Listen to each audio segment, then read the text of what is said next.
皆さんこんにちは、かなみです。今回はアイルランドのシェアハウスで実際にあっためちゃくちゃ最悪だった体験談8つをお話ししていこうと思います。私はアイルランドで最初にホームステイ、次にシェアハウス、その次2番目のシェアハウス、3番目のシェアハウスっていう感じで家に住んでたんですけど、このうちの2番目、そのホームステイの次のシェアハウスが本当に最悪だったので、その時のね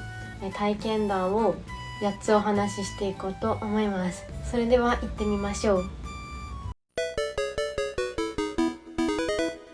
まず最初に、どういった経緯でその2番目のそのねお家1つ目のシェアハウスに住んだかってとこなんですけど、私がまずアイルランドに来て最初アイルランドのコークでホームステイをしてました。でホームステイの期間は6週間だったので、その6週間が終わる前に探さなきゃいけなくて探してたんですけど、本当にアイルランドの家探しめちゃくちゃ難しいです。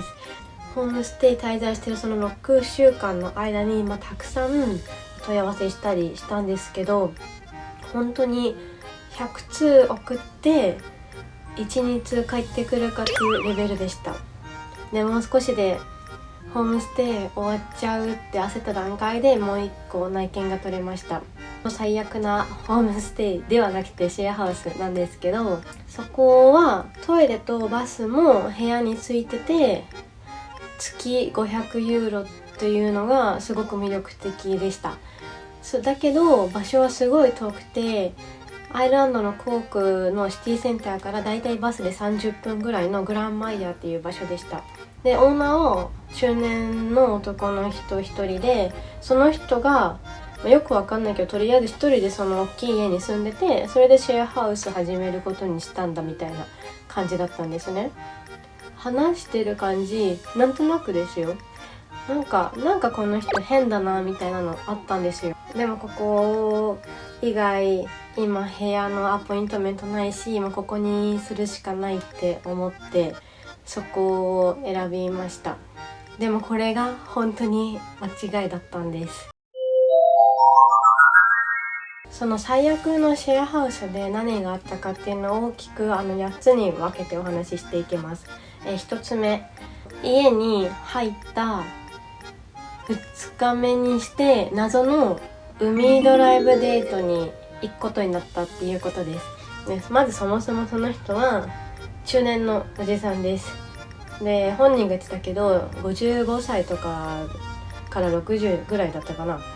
シェアハウス始めるっていうのも新しいシェアハウスっていうことで、私が一番最初にそこに入る人だったんですね。だからこそ私もちょっと気をかけて、何か出かけたりとかするとき声かけていこうって思って声かけたんですよ。今から買い物行ってくるねみたいな。そのオーナーの中年の男、じゃあ明日僕は海にドライブに行く予定だったから、その後一緒に買い物どう、車出すからって言ってもらえたんですよ。普通に嬉しいじゃないですか。なんか重いものとか車で運んでもらえたらすごい楽だし、じゃあお願いしますって言ったんですね。で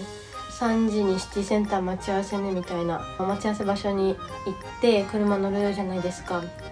そしたらなんか走行距離長いんですよ。すごい遠いなって思ってたんですね。であまりの長さに聞いたんですよ。スーパーどこと。そしたら違うよ、僕たちは今から海に行くんだよ、ドライブだよ、海ドライブだよみたいに言われて、って本当なって海ドライブなんか全然行きたくないんですよ、そんな中年の知らないおじさんと。だって一オーナーといえども私住んでまだ2日目だから、本当にレベルで言うと知らない中年のおじさんですよ。なんでそんな人と私いきなり海ドライブに行かなきゃいけないんですか。本当にそういう感じでってなって、でももう向かっちゃってるし、一応その荷物を車で運びたいってお願いしている側だしって思って、分かった、よし行こうって行くことにしたんですよ。それで海に着きました。そしたら、幸いなことにというか大雨が突然降ってきたんですね。アイルランドあるあるなんですけど、アイルランドって晴れてても急に天候変わることがあって、1日で四季があるって言われてる国なんですね。それのおかげでというか、大雨がバーって急に降ってきて、でそれで外に出られないね、海辺に歩いていけないねってなったんです。私はもうよっしゃってなって、じゃあ帰らなきゃねみたいな、そういう風に言って、そしたらその中年男はって、これがアイルランドだよ、アイルランドはもうコロコロ天気が変わるんだから、ここでじっと待って、雨が止んだら一緒に海辺を散歩しようって言われたんですね。もうですよね。私も絶対に嫌だって思ったんですよ。なんでこんな中年の男と私は一緒に海辺を散歩しなきゃいけないんですか。そこで私はもうちょっと我慢の限界が来て、はっきり言ったんですね。私はスーパーに正直行くだけかと思ってて、もう今日はもう雨も降ってるし帰りたいって言って、そしたらちょっとその中年オーナーはご機嫌斜めになっちゃったんですけど、そのままスーパーに行って帰ることになりました。とりあえずそれが一つ目で、もうトラブルというか、なんだこいつって思った2つ目は、なんか急にというか謎に妻を探してるアピールをしてくるんですね。私何も聞いてないのに、ご飯とか作ってる時とかふいと現れて、日本食作ってるんだいいねとか、ちなみにみたいな、僕は妻を探しているんだって言ってきて、そうですかとしか言いようがない。急に語り出すんですよ。僕はなぜ独り身なのかわからないって。私も知らないですよ。だって会って3、4日目ですよ。知らないですよ。とりあえずこれは特に深い話はなくて、ちょっとキモいなって思った話です。最悪のシェアハウス事件3つ目は、部屋の鍵を閉めても勝手に合鍵で部屋に入るっていうことです。女だから合鍵を全部の部屋持ってるんですよ。で、私のシェアメイトは韓国人の女の子1人、スペイン人の女の子が3人いたんですね、その時。で、全員入られたことありますよ、確か覚えてないけど。じゃあ部屋入って何するかっていうとね、何か一応理由がある時に入ってる感じなんですけど、理由があってもね、部屋に入る時声かけてほしくないですか。もちろんその部屋に入るっていうのは私たちがいない時を知って部屋に入るんですよ。そのオーナー仕事してなくて一日中家にいるんですね、買い物以外は。だから私たちがどんな仕事をして何時に家出て何時に帰ってくるとかも大体把握してるから、大抵ね、その誰もがいないタイミングに部屋を開けることができるんですよ。でそれで私が例えば実際にあったんですけど、部屋のトイレが壊れたんですよ。トイレの便座がね割れたんですよ。便座が女に言うしかないじゃないですか。部屋の便座が割れちゃったよって言ったら、本当だっつって、じゃあ取り替えないとねみたいな感じだったんですね。私が仕事から家に帰ってきたら便座治ってるんですよ。ってなって、だって鍵閉めて家出てってんのになんで便座治ってんだと。しかももともとその部屋に絨毯があったんですけど、それが邪魔でベッドの下に入れてたんですね。そしたらそのベッドの下に入れてた絨毯もなくなってて、何事って思って、そしてもう普通にリビング行って、オーナーいるんで中年オーナーと会話してたら、なんで絨毯ベッドの下に入れたのって言われて、もう私の中で普通にホラーなんですよ。で、便座を直したことも伝えられたんですけど、誇らしげに言ってくるんですよ。チナみたいな、チナ便座直しといたからねみたいな。いや、私としてはもうそのチナもめちゃくちゃホラーなんですよ。だって勝手に部屋開けて勝手に直してるんですよ。いくらオーナーでも勝手に部屋入るのは良くないですよ。本当に怖いのよ。だってそれっていつでも気軽に入れるってことでもあるじゃん、部屋にね。怖って思って、この人やっぱ変だなって思って、で他のね友達、他のシェアメイトの部屋にも入ってるし、キモってなりました。最悪なシェアハウスの事件4つ目が、小雨でも外干し限定です。その家乾燥機一応あったんですけど、庭に外に干してたんですね。でもアイルランドは天気の移り変わりが激しいんで、晴れてても突然雨が降ったりとかして外に干せない時があるんですよ。それで、結構雨が降ってきちゃったんで、オーナーに雨降ってきたからちょっと乾燥機使うねみたいに言ったら、なんでみたいな、アイルランドすぐに天気変わるんだからこのまま外に干しておきなさい、そのうち雨は止むって言われて、でそのまま外干しさせられるんですね。アイルランドの洗濯って部屋に干すのが普通なんですね。その庭がないお家ももちろんあるから、そういうお家は基本的に部屋干しなんですよ。庭があっても部屋干しのお家って結構あるんですけど、だから雨にこのまま洗濯物濡らされるぐらいだったら、取り込んだ方がいいじゃないですか。だから取り込んで、ただ部屋が狭めなこともあって、その干すスペースも干すものも持ってないから、簡単に干せるものだけは部屋で干そうと思って、下着とかだけ部屋で干したんですよ。そしたらこれがこのシェアハウスの最悪事件5つ目なんですけど、下着を部屋に干してたら下着を部屋に干すなって言われたんですね。それ怖くて、ちゃんとオーナー物干し竿とかに洗濯物かかってるのチェックしてるんですよ。何がかかってるかみたいな。その下着を部屋に干すなって言われて、キモって思って、でも理由はね、一応部屋に干すとカビが生えるからやるなって言われたんですけど、でもね、それはそうかもしれないけど、止むのを待ってその雨に濡らされる洗濯物って何なんですかって私は思っちゃったんですよ。嫌だし、普通に乾かないし余計濡れるじゃん。で、あと私のシェアメイトがキモって言ってたのが、オーナーがね、洗濯物を勝手に畳んで置いてくれたらしいんですね。でも全然やってもらう必要ない状態だったらしいんですよ。例えば洗濯物干す場所にもスペースが全然あったし、全然自分たちで取り込める状況だったのに、ありがたさなのかキモさなのか、洗濯物を畳んで持ってきてくれたとか言って、で下着とかも畳まれるの嫌じゃないですか。嫌ですよ普通に。だって自分たちでできるし、ホームステイじゃないから、その女は別に何もする必要がないのに、もうほんとキモくて、もうキモかったです。続きまして、最悪のシェアハウス事件の6つ目がフォーク事件です。ご飯食べる時のフォークなんですけど、何があったかっていうとね、スペイン人の女の子3人と、その後にもう1人スペイン人の男の子が家に入ってきたんですね。でそれでこの4人がどうやらお弁当を職場に持って行ってて、でそれにシェアハウスのフォークを持ってってたらしいんですね、自分たちのじゃなくて。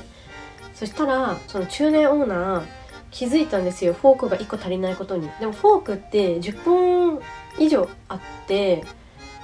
全然本当にマジで一日中数えてないと気づかないですよ、フォークがあるかないかなんてっ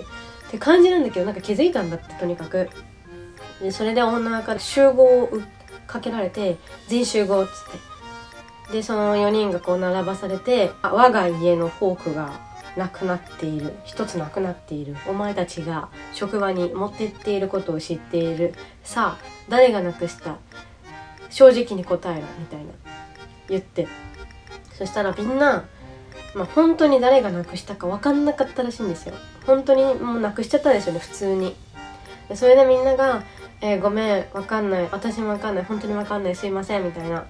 謝ってたのに、オーナーが誰もわかんないだったら連帯責任だから1人10ユーロずつ私に払えって言って、だからつまりそのオーナーは40ユーロもらったんですよ、たった1本のフォークに。絶対40ユーロもしんやろ、全然高くない普通のフォークだよ。で何連帯責任って、怖すぎない？だからもうスペイン人の子たち激怒よ。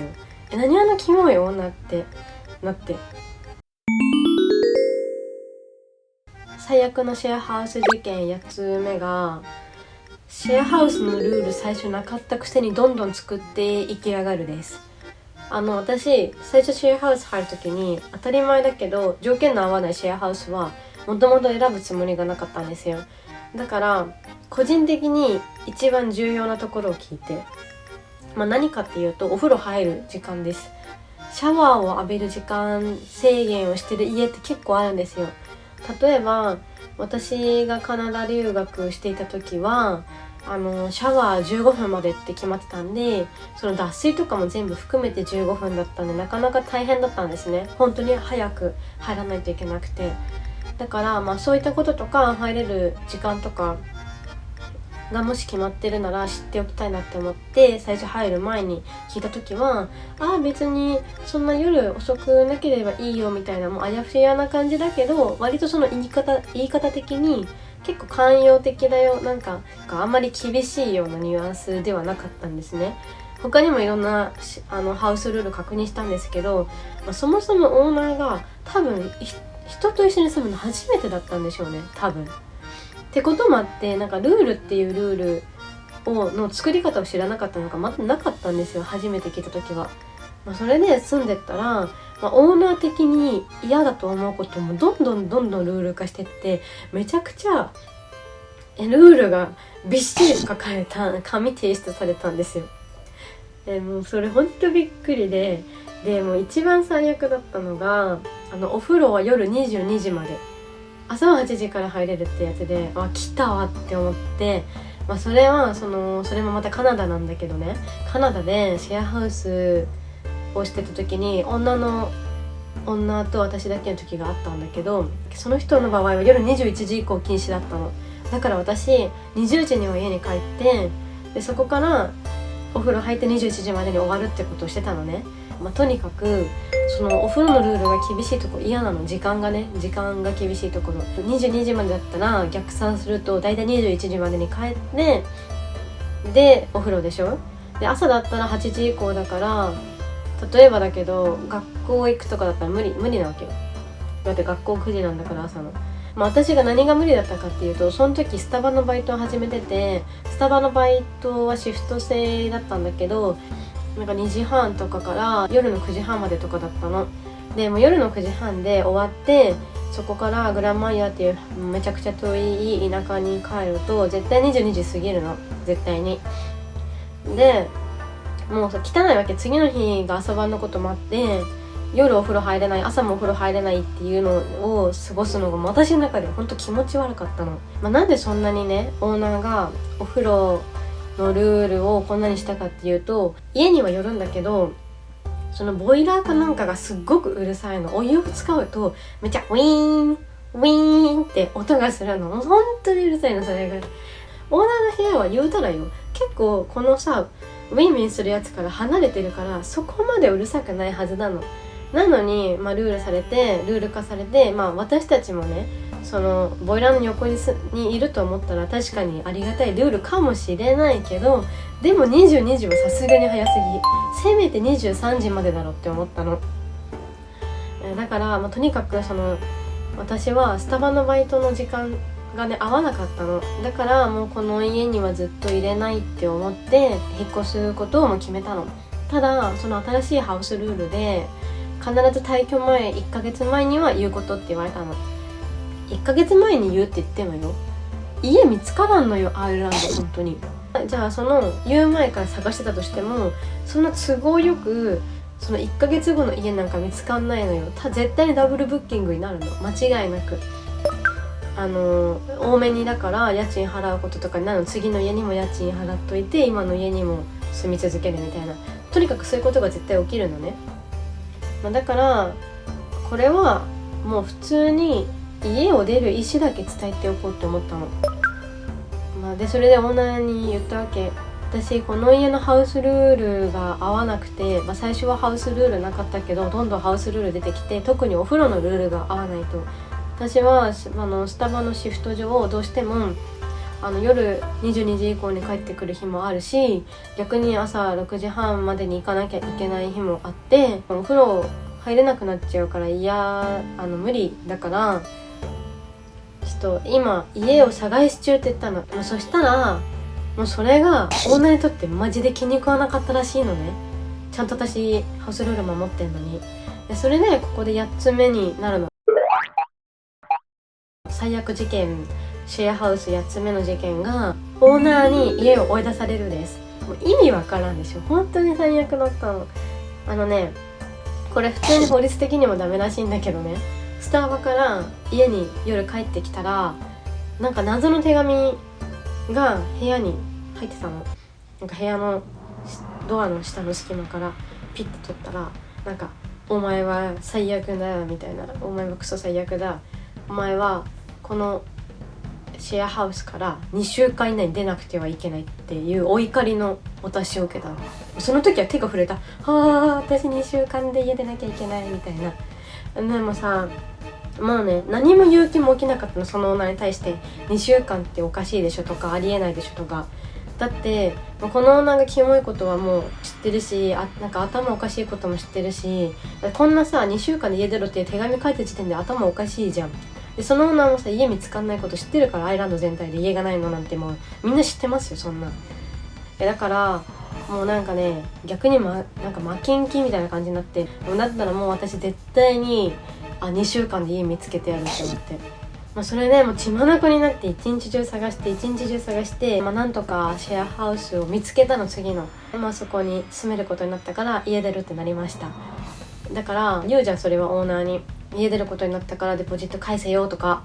そしたらさ、クソオーナーね、お前には返さないって言ったの。なんかお前みたいになんか自分の都合で家を出ていくやつにはお金は返さないよって言われて、でそれでその時は本当にクソって思って、ちょっとヒステリックっぽい感じにわざとしたの。だってお前が2週間で家出ろって言ったからでしょって。だから私は血眼になってこの家のないアイルランドで探して、なんとか家を見つけたんだよって。でそれなのにそっちの方が理不尽じゃんって。何なの、お金を返さないとか意味がわからないって。デポジットも私500払ってるし、私の住んでないこれ以上住まないこの1週間の分も返してって言って、それですごい強く言ったら返してもらったの。だからなんだろう、本当にアイルランドというか、海外で生きるのに強く言うとかって本当大事だなって思って、嫌だとか本当に理不尽だなって思うことはそのまま抱え込まないで言うっていう。日本人の人特にね、抱え込んで終わりになっちゃうことあると思うから、その辺はねちゃんとバシッと言いましょうっていうことです。すっごいざっくりなんだけど、そういうね最悪なホームステイがありました。でそれで家探しをねするときにここで大事だなって思ったポイントがあって、このオーナーなんか違うなって思ったら大体その直感合ってます。会った時とか話した感じからこの人なんか違うなみたいな。でもなんで選んだかっていうと、家がやっぱ良かったのよ。家の場所とか家が綺麗だとかいろんなそういう条件が。あとは単純に住宅を探すのが難しいからそう焦ったっていうのもあるんだけど、焦るのも一応大事だよ。でもだからってこれなんか違うなみたいなところに入ると、結構そのなんか違うなはすっごい続くっていうか、何か起きるその先に。それでもやっぱ妥協しないと家は見つからないじゃん。じゃあ何を妥協するのかっていうと、単純にそれだったら家の条件だなって思う。例えばシティセンターからちょっと遠いとか、周りにちょっとスーパーが近くにはなくて大変だとか、だけど家の人はいいっていうことね。でその後もシェアハウスに移動するんだけど、なんだかんだそのシェアハウスもねちょっとしたトラブルがあったのよ。次回もねなんかそういうシェアハウスのお話とかなんかトラブルとかを共有していこうと思います。はい、そんな感じでこの私のかなみの留学と転職チャンネルではこういったアイランド情報とかをお届けしていくので、ぜひチャンネル登録と、グッドボタンの方をよろしくお願いします。ではまた次回の動画でお会いしましょう。じゃあねー。